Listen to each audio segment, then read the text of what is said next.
Hi guys, so today we have Claudia here as the assistant. Hi. And Courtney as the operator. Today we're going to talk about instrument transfers and high volume suction as an independent operator and assistant.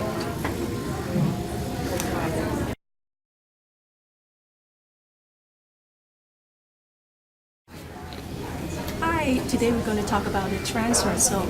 So where is the transfer zone? To find out, we have to find out our positions. As here we got our operator Courtney here on the CDA. So you can see it. So CDA was sitting on 2 to 4, and then the operator will be sitting 7 to 12. There you go. And then the transfer zone will be anywhere between here. So it will be 4 to 7. So when we transfer, it will be like from here, and then we're passing on here, behind the chin. And take it back. And we'll never transfer in front of the patient's head because you don't want to accidentally, oopsie, that would be, no one want that. Yeah. Let's talk about the one-handed transfer today. So one-handed transfer is, you can have that. So we pass it with one hand and holding the non-working end, pass it to the dentist. It's firm.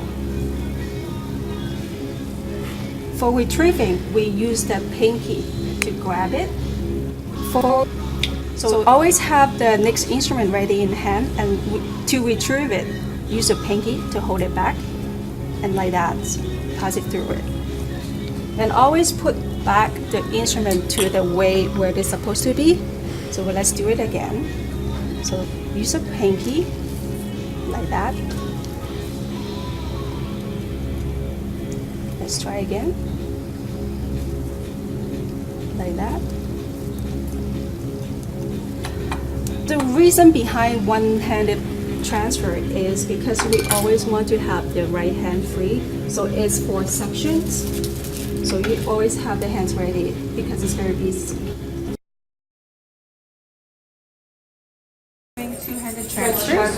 When you're passing the instrument, you always want it pointed towards the prep, and you always want to do a firm plunk to confirm that the dentist has the instrument. Two-handed transfers, you want to take with your left and pass with your right. Always firm transfers. Take with your left, pass with your right.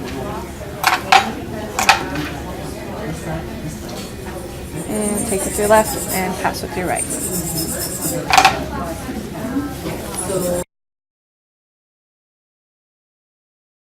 So today we'll be talking about the HVE, the high volume evacuation.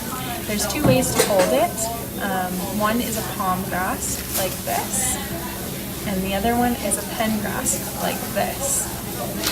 And there'll be two different ways that you'd use it. One if you're the operator, and one if you're the assistant helping the operator. So first we'll talk about if you're the operator. So you grab it as a pen grasp, or as a palm grasp, and you always want it distal to the tooth that you're working on, with the bevel facing the tooth. So you can retract using this, and if I'm working on this tooth, I hold it distal like this. If I'm working on this tooth, I just slide forward slightly, and keeping it as close as you can to the tooth.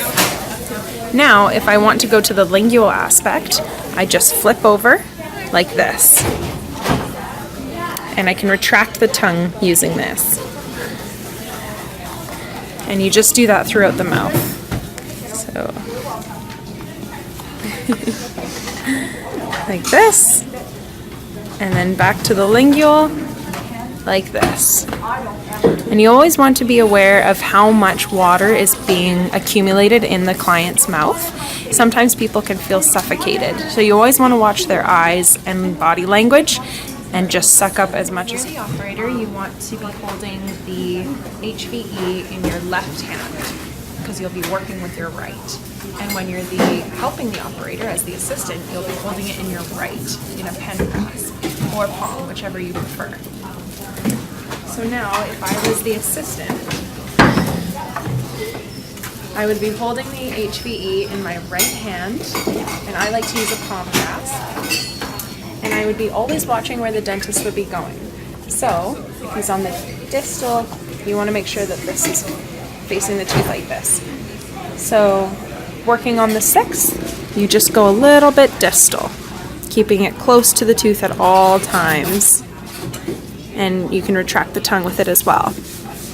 Now working on the facial aspect, you can use this to retract the teeth and just keep it distal to the last tooth, as close as you can. Alright. I don't know what to say. Oh, I know. Using the HVE, it's pretty high section, so you want to keep this part, the opening, the part that's sucking away from the mucosa. You don't want to suck up the cheeks or the lips or the tongue. Not comfortable. And also, when resting the HVE, you don't want to be touching the alveolar ridge or the floor of the mouth. It can be quite sensitive for the patient and can make them feel in pain. So always be aware of where you're holding it and make sure not to touch the cheek or the bone, floor of the mouth or the tongue. When the dentist is working on the facial aspect of the teeth, you want to have the HVE on the lingual surface. Now you can keep it on the actual tooth or one tooth distal to it. And again, resting on the hard surface as close as you can. Now if the dentist is working on the lingual aspect, you just flip over, you can retract the lip with the HVE, and again, keep it close to the tooth or one distal, resting only on the tooth itself.